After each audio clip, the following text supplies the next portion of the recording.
We are the anchors of Queer News Tonight, and this evening we discuss the queer headlines.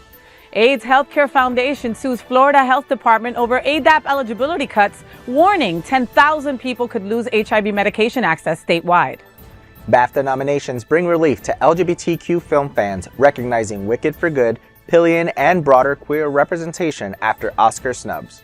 UK Charity Commission says charities need not drop trans-inclusive policies after Supreme Court ruling. He urges patience until guidance. Non-binary veteran Lindsay Church launches Illinois congressional bid, citing fragile LGBTQ+ safety, democracy threats, and demand for real voter choice. Uganda orders prominent LGBTQ+ rights organization Chapter 4 to shut down days before election, sparking alarm among human rights advocates. All this important LGBTQ+ news and more this evening on Queer News Tonight.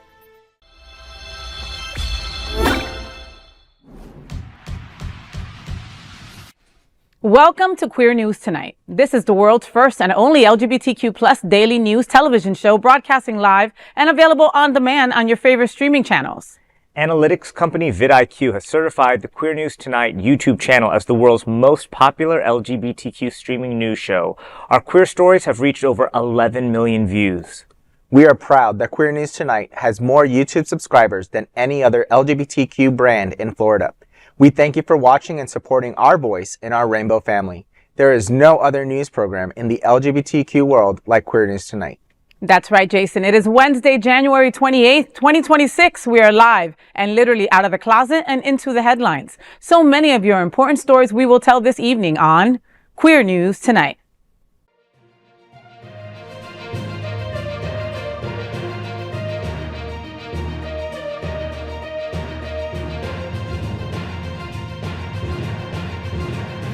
You're watching Queer News Tonight, the world's first daily LGBTQ evening news show.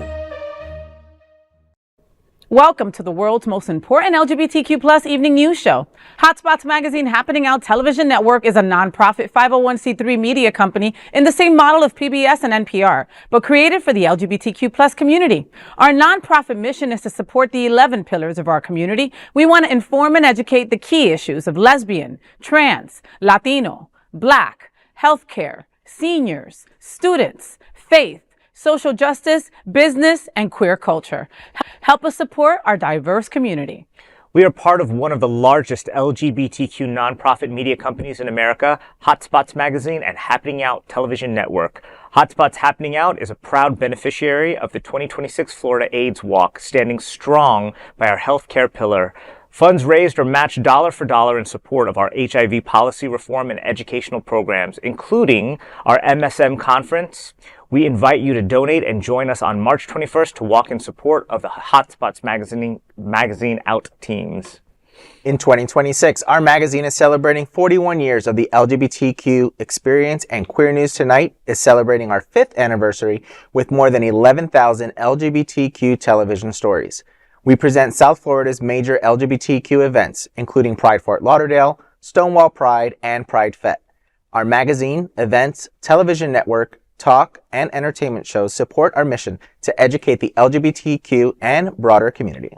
In 2026, more than 100 community leaders will sit at this very table and share their voice as our anchors. Together, we host this show to support the LGBTQ+ community. Let's meet this evening's anchors at Queer News Tonight. Let's welcome back to the table anchor TriniDaddy. He's a violinist and pianist with the Miami City Ballet and is the program director for the Seminole Theater Players in Homestead. Welcome back to the table, Trini. So you are always working on various shows all at the same time. I don't even know how you do it. What are you into now? What's going on? This Saturday, January 31st at Pinecrest Gardens, Dimensions Dance Theater will be doing one of their spectacular performances. I get to perform on one of the numbers. It's a duet, a pas de deux. It's called Apollo and Daphne, and it's violin and piano accompanying these two kind of mythological creatures performing. It is beautiful. It's going to be a little chilly because it's outside in the Banyan Bowl, I believe it's what they call it, where you can sit under the stars and watch it all go down. So definitely check out Dimensions Dance Theater at Pinecrest Gardens this Saturday, January 31st. And the next day, February 1st, at Pinecrest Gardens, I'll be playing with Orchestra Miami, and we'll be doing a whole tribute to Elise Gutierrez, who is a kind of a local celebrity. She's Cuban. She's going to be singing some of the great zarzuelas and operettas. I live. Yes, with a full symphony. Again, if you've never been to the Pinecrest Gardens, It's gorgeous. it's gorgeous, and they have this looks like a geodesic dome that's all open to the sky, so you can just sit there and just watch like the symphony under the stars, and it's really beautiful. So you should come out and support the arts. Yes, support the arts, support live music, support Trini, and it's going to be the best weather to do it. You know what I mean? Like, grab your boo, get your jacket on, and go sit out there and watch the beautiful stars and hear this beautiful music. It doesn't get any better. That's why I love South Florida. You get a little bit of everything, no matter what. There's always something to do. Right? Yeah. And then, you know what, if it's a first date, even better, because you know what, you're going to have to sit next to each other to keep warm. Yeah. Like, you know, so there's no excuse. Like, you know, even if they don't like you that much, they're going to sit next to you. Like, even closer. And it's Pinecrest Gardens, so they always go above and beyond. I wouldn't doubt that they're going to have like some hot cocoa or something like that for you to have and indulge into and whatever. And by mistake, leave your boo's jacket in the car.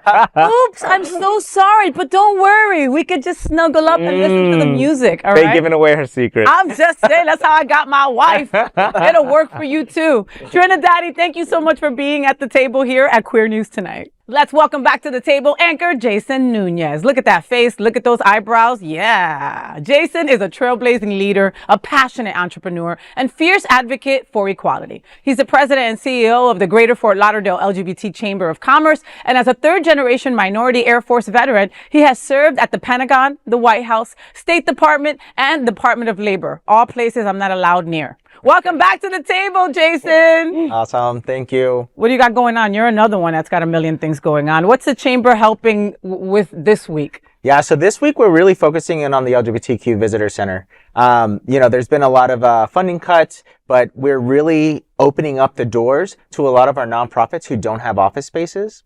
So just being able to bring community in, showcase the LGBTQ Visitor Center, show that we're very much there, we're very much open to the community. A lot of our businesses, our chamber members, put their collateral inside the visitor center, so then we get to make live connections with the nonprofits and showcase the LGBTQ businesses in the area that are able to support those nonprofits, and vice versa. So I love seeing the community come together, and having the LGBTQ Visitor Center in Wilton Manors really does kind of create a hub for businesses and nonprofits to that visitor center is so important to us, right? I mean, it's right by Alibi Plaza, it's right across the street. You can't miss it. And like you said, if an organization wants to have a coffee meeting with someone, right? Grab your coffee at Java Joe's, and then you go over to the LGBT Center and you sit there and you have your meeting. You know, 15 minutes, 3 hours, whatever you need, get with Jason and they'll put you on the calendar. Absolutely. Right? Yeah, we have coffee, we have a full refrigerator, full snack bar. Totally complimentary. We have couches, sitting areas. We have a conference room table, video teleconferencing if you need to do some sort of hybrid, conference work, video, microphone setup. And then also, if you're just in town, drop by. There's 2 docking stations, full monitors, keyboard, mouse. It's your visitor center. It's our community center. So it's our business hub. So everyone's always welcome. And I can tell you, working in the theater, that we're always meeting at Starbucks. Like trying to find some place, that has some Wi-Fi there. Yep. I'm sure you have Wi-Fi there, right? Wi-Fi. Yeah. And you don't have to pay for these super expensive drinks. We have free coffee over there. Free coffee. But please, if you have your theater group or whatever, and you need to meet up, you don't need to go to Starbucks, okay? Yeah. Go to the LGBTQ Visitor Center, and even if you're an ally, go there. Exactly. Exactly. All right. Well, thank you so much, Jason Nunez, for being back at the table at Queer News Tonight. And of course, let's welcome tonight's lead anchor, FayWhat. She is a legendary events host, television and radio personality, and the host of Hotspots Happening Out, the FayWhat Show. Faye, kids take the stage for Danny and Ron's rescue on February 15th. Tell me, what's happening now? I will. Yes, so on February 15th, the kids of Wellington will get together to put on the show of the year for the 17th annual Kids Lip Sync for Danny and Ron's Rescue. This event's Grammy Awards theme sets the stage for an unforgettable evening with creative costumes, hit songs, and standout performances. These talented young performers aren't just putting on a show, they're helping to change lives and save lives. Every dollar raised supports the life-saving work of Danny and Ron's Rescue, helping dogs in need find safe, loving homes. Find out more and reserve your spot at DannyRonsRescue.org. So this is the second year that I'll be going up for this. I say going up like it's so far. You know, Wellington is really not that far. It's about an hour plus from here. And this is their big fundraiser of the year. And all the money, like I said, goes to dogs in need. Danny and Ron had a documentary on Netflix that was called Life in the Doghouse. And I was blown away by that documentary. And it was them that they had opened up their home to about 200 dogs, Trini, in their home, okay? And not a huge home, all right? They started doing extensions to the home and using the backyard and the front. And then, anyway, they ended up using their home as their primary source for these dogs. They have found homes for thousands of dogs. Wow. They are, they're very into, into horses and stuff like that. They train horses, they train riders. And in doing so, they've also found a lot of homes for dogs in that aspect with riders and family members and stuff like that. And so they're doing this lip sync. The kids are coming in, they're performing, and they're going to do a fantastic job. And again, a fundraiser all for these dogs. You both know how important dogs are to me.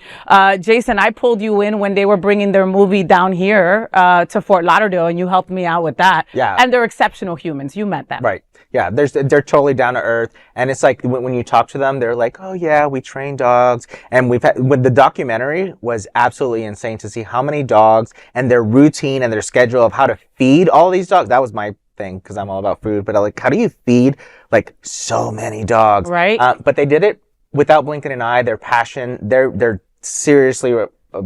They're all in on this rescue, finding homes. And I love this event because it's legit a full family event. Mm-hmm. Kids, four-legged dogs, all of them. It's an amazing cause, and who doesn't love lip syncing, all right? And I love watching kids perform. Whenever I'm going to like a talent show, if you've ever gone to like a high school talent show, most of the time they're not just going up there like singing or doing something. Like they're funny, And when you're lip syncing, you don't actually have to be a great singer. It just brings out the people who are just the want to get on stage and just perform the house down boots, you know? So for them to go up there, and they're probably going to do like Chapel Roan and Pink Pony Club and all of that stuff. And it's going to be a wonderful time for a wonderful cause. Like, I want to go. Yes. I want to go. Yes. So it's all happening at Deer Ridge Farms in Wellington, which is a beautiful, beautiful space as well. I can't wait to go. I'm going to take my Cuban with me and we're going to have a great time. Amazing. Close us out, Trini. Okay. Well, the Queer News Tonight looks towards seeing you at Danny and Ron's Rescue on February 15th. I'm FayWhat, and let's queer up Florida and South Florida. AHF sues Florida over HIV drug access cuts.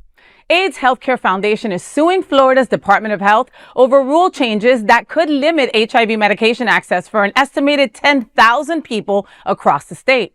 The lawsuit, filed Tuesday with Florida's Division of Administrative Hearings, seeks an expedited ruling. AHF argues the state illegally changed income eligibility rules for the AIDS Drug Assistance Program without following required rulemaking procedures. Earlier this month, ADAP recipients received letters announcing new eligibility limits. Previously, the program covered individuals earning up to 400% of the federal poverty level, or about $62,600 a year. Starting in March, eligibility will drop sharply to 130% of the federal poverty level. AHF, which provides care to more than 21,000 Floridians, including 17,543 people living with HIV, says the changes were implemented unlawfully. According to Tom Myers, AHF's Chief of Public Affairs and General Counsel, quote, "Rulemaking is not a matter of agency discretion. Each statement an agency like the Department of Health issues that meets the statutory definition of a rule must be adopted through legally mandated rulemaking procedures. Florida has simply not done so here," end quote. Florida ranked third nationwide for new HIV infections in 2022, accounting for 11% of U.S. diagnoses. Senate President Ben Arbitron says he's taking the issue seriously and exploring solutions. You know, Florida didn't just move the goalposts. They bulldozed the field and told people to fend for themselves. You know, slashing HIV meds for working class Floridians isn't fiscal responsibility. It's public health malpractice. And if you do the math, that means that you've got to make about $1,695 a month to be eligible for this, okay? What rental have you heard of that is even that? And where would you find the money to even pay for anything else of your necessities to be able to be eligible for what folks have been used to having forever? It's cruelty. There's no reason for this. And I because it has to do with HIV, I don't think the general public even understands what's going on. No. And it's not reported on the news. And I wish that ABC, CBS, all of our local affiliates would pick up this story to see how ridiculous this is. I mean, it's not ridiculous. It's cruel. And then what they're trying to do is kill gay people. You know, because when you have that level of poverty that you have to be in, you're not even eligible for Medicaid anymore if you're a single male. No. So where would you get medication? You would either have to move to another state, and that would mean maybe, you know, months of not having your medication. I mean, it's crazy that they're just so brazenly doing it and doing it against the law. Yeah. I mean, they're doing it against the policy of what you're supposed to do, just to see. They're hoping that people aren't going to notice. And so we have to post this on our social media. We have to call our affiliates and say, look, you've got to run this story just to see how just cruel and anti-LGBT Ron DeSantis' administration and really just coming down from the top of this president. It's anti-human. I mean, honestly. It's almost like an extension of genocide of a whole population of our community, just by taking the medicine away. Like, this is life or death. People rely on this. It's literally. And then it's going to be a statistic for Ron DeSantis. Like, how is he going to prove that he killed so many people? Well, and it's literally, it's literally life or death. I mean, like Trini said, someone without their meds for a couple of months, that's not a good thing. Now, and then it's like, yeah, let's do this. Let's get those gays. But here's the problem, right? A lot of people who are living and thriving with HIV are not gay. Okay, Black women are number one in diagnosis every year, and it's usually in Miami, right? Those are the people that you're killing. But again, they're still killing poor people, right? And for them, poor people don't matter. And these are American citizens because they cut the HIV funding overseas as one of the first things that the Trump administration did. And so now that they're doing it on American citizens, it's like this playbook that they've been talking about, these narco-terrorists and all of this stuff. It's like, let's test the water to see if Americans are going to be mad that we're taking our humanity away from non-Americans. And then if they don't see a pushback, they're like, let's just try it out on our own citizens and see, you know, the ones that people don't like as much, you know, and then see if anybody's gonna, you know, say anything. And then we're just gonna, you know, keep rolling it out and see what power they have. But another thing too, is that when you take people off HIV medication, you know, they are not undetectable anymore, which means that it can spread in your state. Yeah, they're not going to stop having sex. Exactly. You know? Yep. So I'm like, you want that to be on your hands, that HIV is now skyrocketing throughout the state that you're governing? Again, when it was something that we were getting control over to some degree. I mean, it's like, and Robert F. K. Jr., it's like, you know, the measles. It's like, what is this administration doing? There's a bunch of cases of that are killing people right now. Trini, measles, something that for sure hasn't even been seen like that since God knows when. Yeah. And imagine measles, imagine polio, HIV. Like, is this what you want for our country? You've got to stand up. I'm Jason Nunez, and let's queer up entertainment. BAFTAs 2026 recognize queer films after Oscar snubs. Here's a look at the BAFTA Film Award nominations for 2026, announced Tuesday, January 27th, ahead of the February 22nd ceremony at London's Royal Festival Hall. There's relief for LGBTQ film fans that this year, as thank goodness, Wicked for Good finally earns recognition, alongside the gay BDSM rom-com Pillion. This comes after disappointment at the Oscars, where Wicked for Good received no nominations. At the BAFTAs, Wicked for Good secured 2 nods, costume design and makeup and hair, though Cynthia Erivo and Ariana Grande were again overlooked. Some experts suggest sequels often struggle for awards attention, and that the musical's second act may not match the first. Leading the field overall is One Battle After Another with 14 nominations, followed closely by Sinners with 13. There's strong queer representation elsewhere. Pillion, starring Alexander Skarsgård and Harry Melling, picked up nominations including Outstanding British Film and Adapted Screenplay. If won, awards would go to out-gay director Harry Lighton. Queer filmmaker Adrian Molina's Pixar film, Elio, is nominated for animated film, despite its lead being described as queer-coded, but later sanded down. All told, the BAFTA nominations may ease criticism of Hollywood as Oscars so straight. So,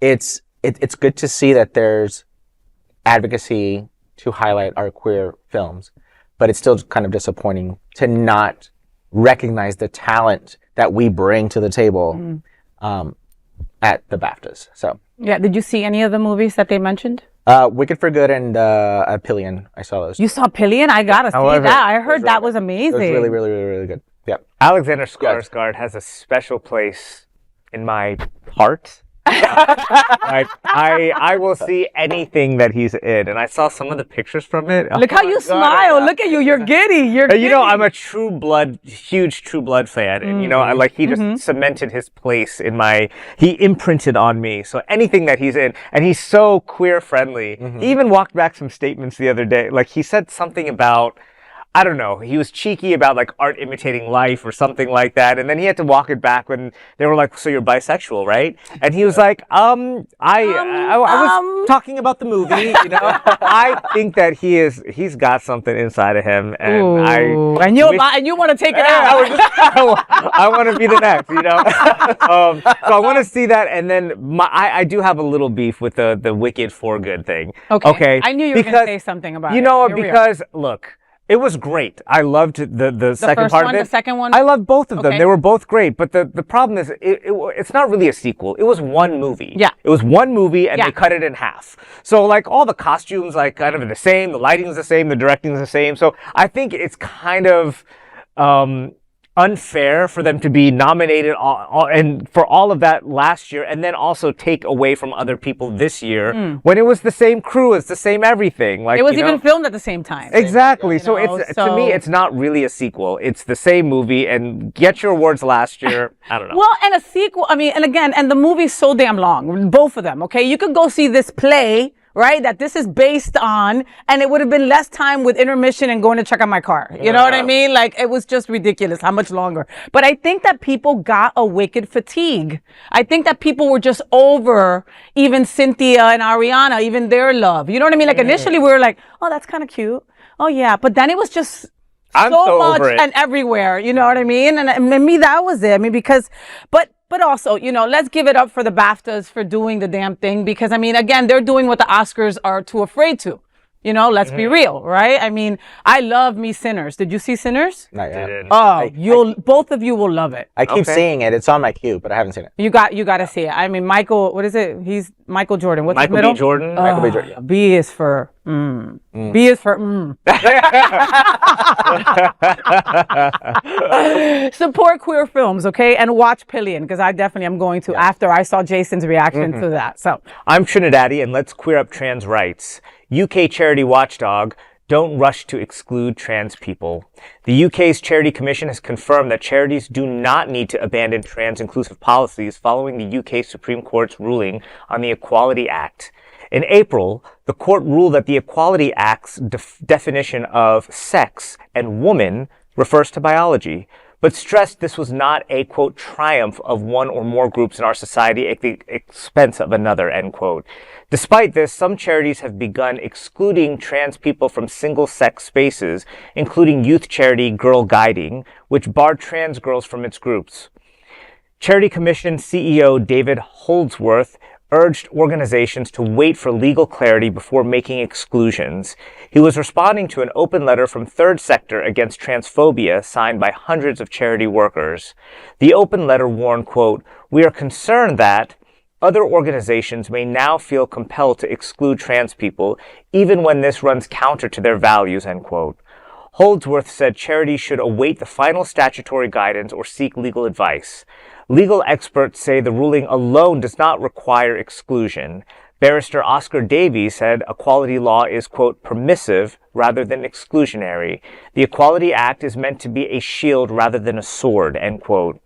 It is an eye-opener for American nonprofits and businesses that are excluding the trans community and fearing facing conservatives rather than standing strong by LGBTQ persons. So this is, it's such an interesting conversation to discuss when it comes to trans rights. You know, I probably am unlike many people that sit at this table. I do believe when it comes to sports that we should keep our biological sexes separate. And I think there are many spaces in which biological sex does play a role in your experience, your lived experience. So I'm not necessarily against the ruling. I don't follow the British social world that much to know exactly what the context of it is.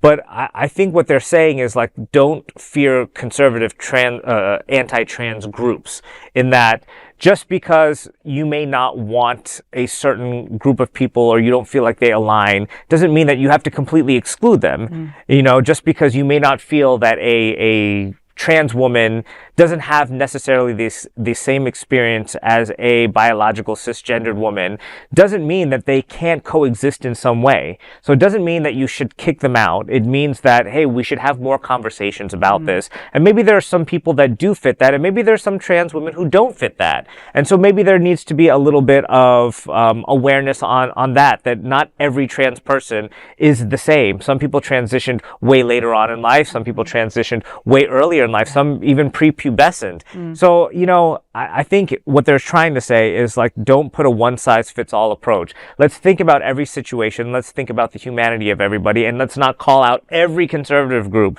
that says, or a person who may not even be conservative that says, you know what, maybe there are some differences we need to account for, and maybe there's some, you know, there's some nuance in it. So just think every situation is different. Jason? Tell me how you really feel. I echo. One of the lines was like the Equality Act was meant to be a shield rather than a sword. Like, why are we still on the defensive? Like, why we should not? That's such not a great way to live, to always be on the defensive instead of the offensive. So conversations, like Trini says. Yeah, you know, just grow up. You know, let's be very clear. Panic is not policy, and exclusion is not compliance, right? The Equality Act was never a weapon against trans people, and the UK Watchdog just shut that lie down. You know, inclusion isn't illegal. Knee-jerk erasure is, right? So nonprofits everywhere should be paying attention, especially here at home, right? Because, I mean, this is the world that we live in. Yeah. You know, I mean, we weren't even surprised when we read the story, right? We were kind of like, yeah, we can see that happening. You know? I'm Jason Nunez, and let's queer up politics. Non-binary veteran runs for Congress in Illinois. Non-binary veteran and community leader Lindsay Church is stepping into politics, launching a campaign for Congress in Illinois' 4th District, saying democracy and LGBTQ+ safety are under threat. Church and their wife fled Virginia in 2023 after anti-queer harassment and settled near Chicago, where they finally felt safe enough to, quote, take some of that armor off, end quote. But that safety, Church says, is increasingly fragile as queer rights are rolled back and voters are shut out of meaningful choice. Their campaign comes after longtime Democratic Representative Jesus Chuy Garcia announced his retirement after the filing deadline, leaving voters with a single, uncontested successor.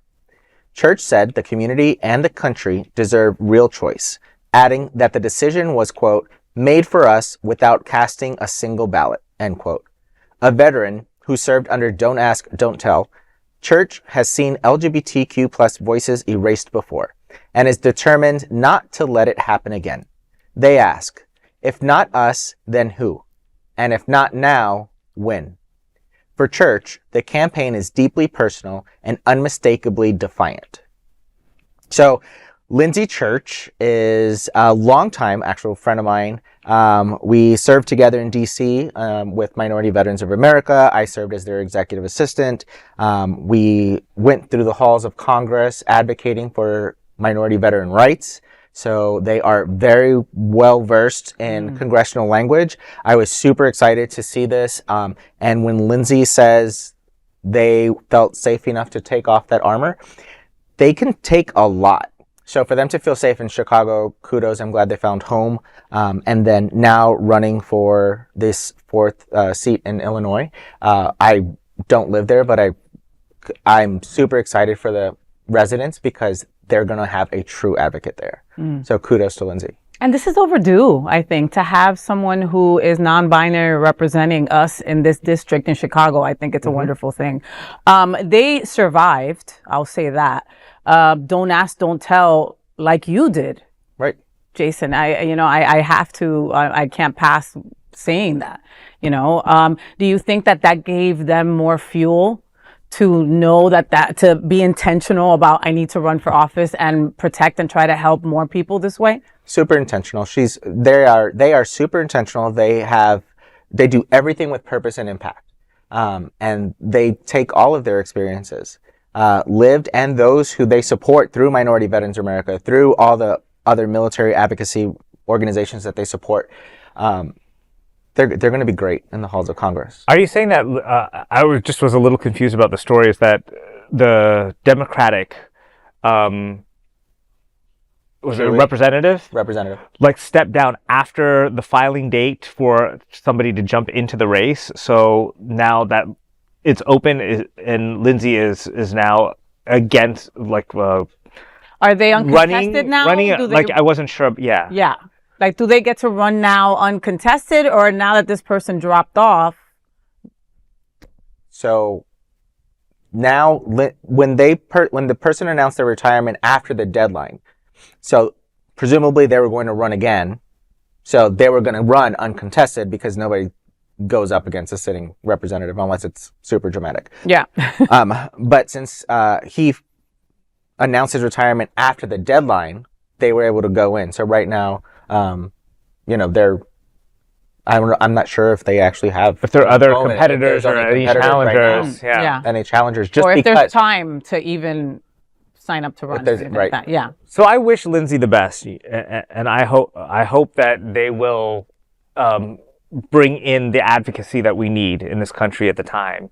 I think I'm just, my opinion about the non-binary and the gender non-conforming and all of that, I just really don't, I don't buy into it. I have a different ideology when it comes to gender and sexuality. Even different, my definition of gay is even probably different than other people's when it comes to Kinsey's scale, because I think everybody is kind of on a bisexual scale in some way, and I think when you throw in the gender non-binary labels in there, and then you're running for an office, and every time somebody says maybe Lindsay looks a little bit more female presenting, if every time somebody says she, does that then become a point of contention? And whoever is being I don't think running, so. Totally understand what you're saying. I think all of us at this table probably, you know her personally,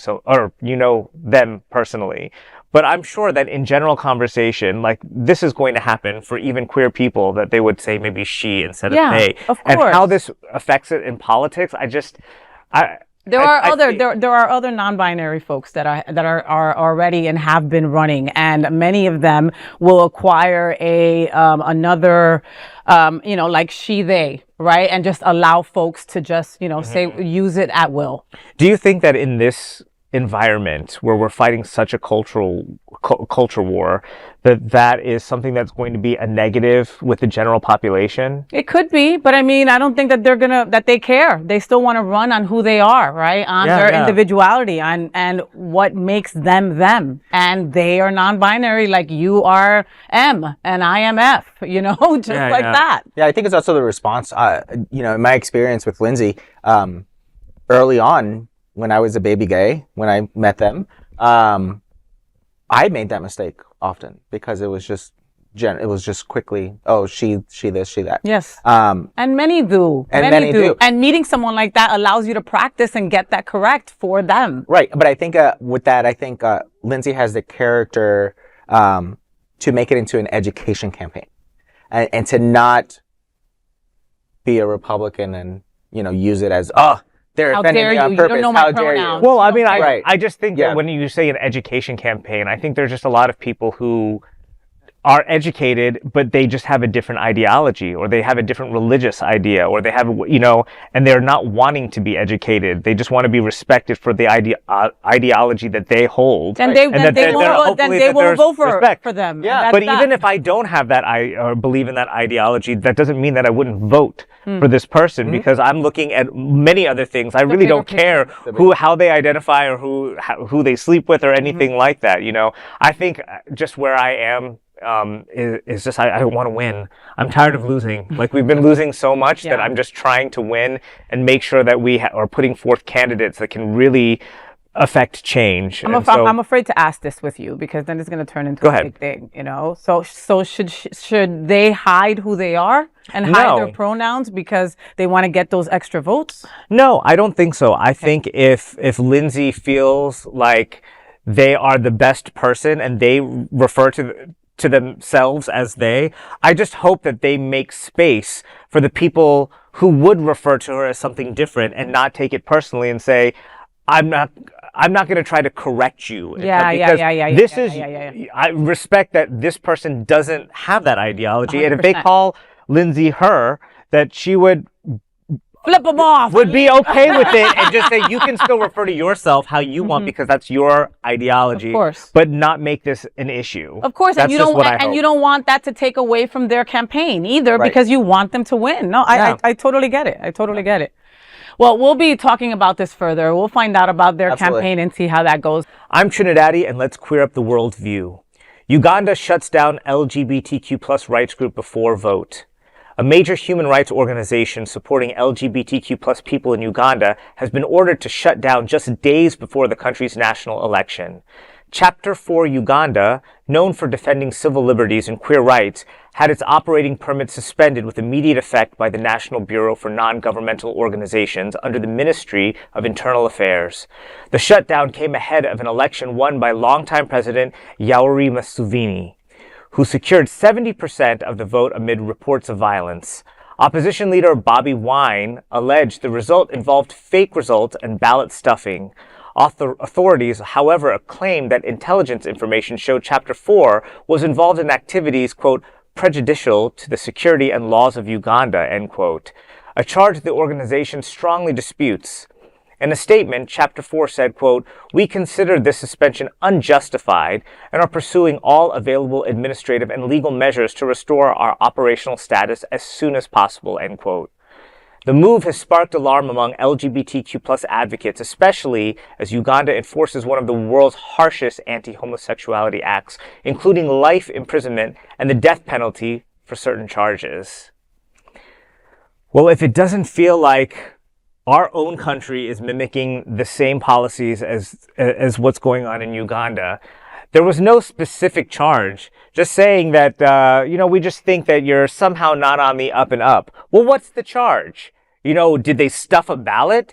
What did they do? And I think I feel it so much harder now because of our country and what we're going through. I never thought that the United States would be making these charges like terrorism and for people that obviously with video footage we see is just untrue. Yes. And what is a domestic terrorist? Right. It makes me, I think, have more empathy for these other countries because with the other countries, sometimes, I don't know much about Uganda. I've never lived there. I don't have friends from Uganda that I think, well, maybe it's true. Like, I don't know, but seeing how our fascist regime is going on now, I'm thinking, man, they really are under some discrimination, and as much as hopefully when we get through this in our country, that I need to be more of an advocate for people all around the world of like what's going on there. Yeah. They could legally kill people for being gay. Okay. Well, there. Hey, they kill people here for being nurses. Sure. And yes, I said that. Yeah. Okay. So, I mean, Uganda already criminalizes LGBTQ plus people for just being themselves, right? So this move like sends chills down my spine because, you know, when government shuts down LGBTQ advocates, that's all control. It's all control, you know, and Trump takes a page out of these countries' rule books as to how he wants to treat us, you know? So it scares me. It's crazy. They don't have the First Amendment right, freedom of speech. So there's that. But you know, how sad is it then? At what point do you become an advocate for anything? Because if you don't go against the government, if you go against the government, then all of your efforts is pointless. Like, it's sad to see that even here in the States, but then to see it overseas too, because we have a whole lot more rights than, with everything being stripped from us, we still have a whole lot more rights than some of these people globally. The anti-homosexuality training, really? You have to get anti-homosexuality training? But yeah, for this group to just be targeted just because the government chooses to. And I think it's the importance of America. You know, we have been such a feared superpower around the world for so long that whatever we do does influence every other country. You know, whatever movies we put out, whatever music we put out, we're so influential. And the way that we can, I truly believe that we help some of these other countries that are falling into this kind of anti-LGBT, like fascist regime. If we take care of ourselves and we show in our country what we need to do and set an example, other countries do somehow follow along. They want to trade with us. They want to do business with us. They want aid from us, you know, and we really have to fight it here. And I think that's a huge key to helping around the world. LGBTQ 1 Minute News. Let's queer up gay culture. Hotspots brings Valentine's Day gift guide for you.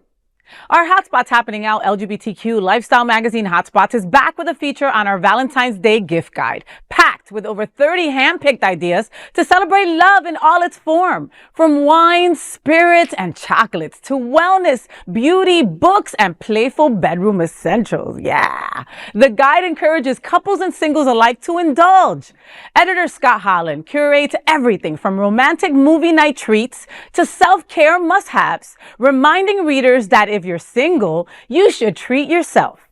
This feature story and many more are included in your free copy of the upcoming issue of Hotspots magazine on stands this Thursday. That's tomorrow, January 29th. You know, I need to call Scott and just go, hey, I haven't bought my wife a gift for Valentine's Day yet. Hook me up, right? Because, I mean, he always has the best stuff. And then, you know, I love how it's like, love yourself too. Like, buy yourself a little something and tell yourself that, like, you're worth it. You're enough. I love you. You know, sometimes I just hug myself. Yeah. Singles Awareness Day. It's great. Just, you know, like, what is it called? Galentine's Day or something like that? Yeah. I think that the line I took from this was reminding readers that if you're single, you should treat yourself. I live by this. I treat myself every day, okay? I don't put no fine china in a cabinet or anything. I use everything I have good every day. I treat myself. I go to restaurants by myself. Yep. So, he was in Key West for the last couple of days. You know what? We need to this is 1 minute news, and I think our time is up. Thank you. LGBTQ 1 Minute News. Let's queer up gay culture. Antoni Porowski sizzles in new SAXX campaign. Queer Eye's Antoni Porowski is turning up the heat in a new underwear campaign for SAXX. He stars in a promo video making coffee and snacks in boxers, saying he chooses underwear, quote, based on how I feel. Sometimes it's eating something too, end quote.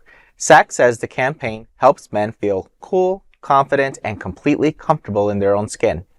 The final season of Queer Eye is now streaming on Netflix. So he's making coffee and snacks in boxers.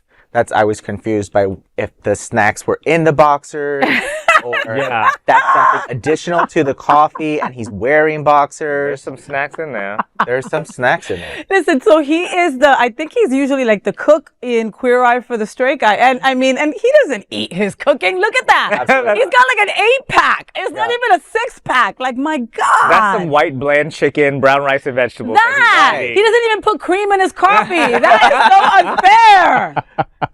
LGBTQ 1 Minute News. Let's queer up entertainment. Megan Stalter says TikTok censors anti-ICE posts. Comedian and hack star Megan Stalter has joined the list of celebrities accusing TikTok of censoring anti-ICE content. After the fatal ICE-related shootings of Renee Nicole Good and Alex Preddy in Minneapolis, Stalter said her videos calling to abolish ICE were suppressed. Announcing her exit from the platform, she wrote, quote, "I've tried for hours to upload the same video and it wouldn't show it to one person. Abolish ICE. Delete TikTok," end quote. She also claimed TikTok is, quote, "under new ownership and we are being completely censored and monitored," end quote. TikTok later cited technical issues. Well, I'm not a TikTok user. I don't know. I've never really liked the platform, but I did hear, Faye, that there were some issues that actually were affecting whether people could upload or tag or something that was going on. Well, and that's tough because like my circle are all advocates, and activists. So it's like it also might have been what they were trying to upload, right? And I did hear from some of them that they were like trying to tell people that ICE was on this street, right? Or maybe posting, but whatever they were trying to post was just not going. It was just circle, circle, circle, and it would not. Other people were having issues to tag certain people on the platform. But I mean, since recently, a multi-billionaire friend of Trump is the new owner of TikTok. And for that reason, many people are leaving. They were saying that it was just a high rise of folks that have closed their TikTok. And Megan Stalter is telling folks that she is leaving. And she left the platform right when she announced that. Many other people are following suit and thinking of doing the same. Well, I definitely think that recording or keeping track of what kind of content that you're putting out there, like who? Especially with this acquisition, I don't know if that necessarily affected her situation at that moment, but it probably is coming. But what I do know with Instagram is that whenever you're talking, there is something that is recognizing what you're saying. And so that's how they, figure out your audiences. And so a lot of people on Instagram, when they're talking about sensitive subjects, either if they're writing it, they misspell the words or put zeros instead of O's or something like that, or they use kind of code words. Like instead of saying porn, they say corn or something like that to kind of get away from the filters. So maybe if you're still on TikTok and you're trying to figure out a way to maybe get past some of the filters, find your little mysterious ways of making your message known. Yeah. LGBTQ 1 Minute News. Let's queer up sports. LGBTQ plus fans urged to avoid 2026 World Cup in the United States. LGBTQ plus football fans are being urged to reconsider traveling to the 2026 Men's World Cup over safety and human rights concerns in the United States. The tournament runs June 11th to July 19th across the United States, Canada, and Mexico. Queer supporter group 3 Lions Pride has announced a boycott, calling the situation unsafe and unacceptable. Other groups agree too. Queer Football Fan Club's spokesperson Sven Kistner cited, quote, "serious concerns regarding the safety not only of LGBTQ individuals traveling to the USA, but of all travelers to the 2026 World Cup," end quote, adding that conditions for minorities are ever worsening. Well, if there was ever going to be an event where you were going to have a large gaggle of non-white people, FIFA's it. Yeah. This Men's World Cup is it. And in light of all of the government things that are going on right now, and the anti-non-white people campaign that the White House has going on, this would be a breeding ground for ICE. Like, they would love every aspect of the World Cup. And I think this is going to be a huge hit to the economy locally. Here in Miami, here in South Florida, we have a game. Yeah. We're hosting June 27th. June 27th, Colombia versus Portugal. It's 2 amazingly big countries that would frequent Florida on a normal day. Mm-hmm. How many of them are going to come now for FIFA? How many of them are going to come now? How many fans are going to come to Miami? That stadium is going to be full of white people. Okay. Yes. But it's going to be a huge impact to the economy. I mean, and this is awful.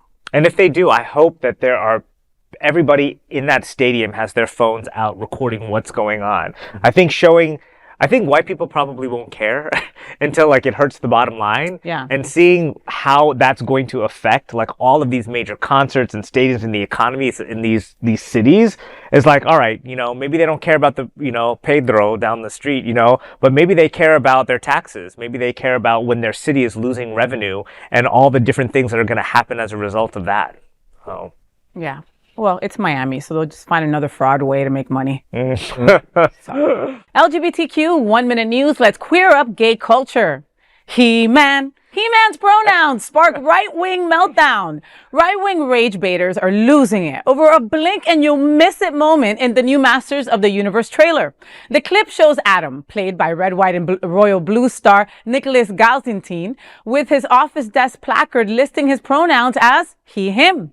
Though clearly a tongue-in-cheek nod to his future identity as He-Man, critics cried woke over it. One complained, quote, they're giving He-Man pronouns, end quote, while others slammed forced diversity. The film hits theaters June 5th, 2026. And I hope that these people don't start messing this up now. I mean, because so many of us are looking forward to this movie. Just watching the movie trailer is so like nostalgic and takes us back to our youth time where I was just there thirsty over Chitara, you know, like, I love He-Man, and you know, it's just funny. I didn't even think about it until this conservative like mentioned it, that he and man are also like, you know, kind of pronouns, like gender pronouns. So to see the he, him, it's really funny. Like if I was a conservative, I think I would laugh at that. right? You know, like no sense of humor over this whole situation. I don't think they even got it. Maybe that's what it is. Like they don't have a good sense of humor. I don't we think do. so. No, they don't care. That's it. As a nonprofit LGBTQ media organization, we would like to thank our viewers for supporting our mission to tell the stories of the queer community. We'd also like to thank the generous support of Jets Pizza. Jets is the LGBTQ community's most popular pizza in South Florida. Take a look around these streets. Do you really think we woke up one day and said, yeah, the world needs more pizza? Nah, just a better one. Better, like the world's best pizza, Jet's Detroit-style pizza. Hand-pressed and baked to the thickest, crispiest crunch. You're welcome. Now visit jetspizza.com and save. Click on hot deals for special offers in your area. Jets, better because it has to be. These are today's headlines from Queer News Tonight. Our anchors represent the best of our LGBTQ family. If our community is important to you, share this news with your friends and family. Don't forget to join the conversation on your favorite streaming platform. Queer News Tonight is the only live LGBTQ digital television show in the world that is out of the closet and into the headlines. We need your support. If our community is to grow and then thrive, we must tell our stories and bring them to the attention of the broader world. This is the only place in the world that tells these types of LGBTQ stories in motion and sound. That is the passion of Hotspots magazine, Happening Out television network, and Queer News Tonight. I'm your lead anchor, FayWhat, and I thank you for joining us on behalf of my fellow LGBTQ anchors here at Queer News Tonight, including TriniDaddy and Jason Nunez. We will see you daily at 8 p.m. To our LGBTQ plus world, we wish you a good night. Buenas noches.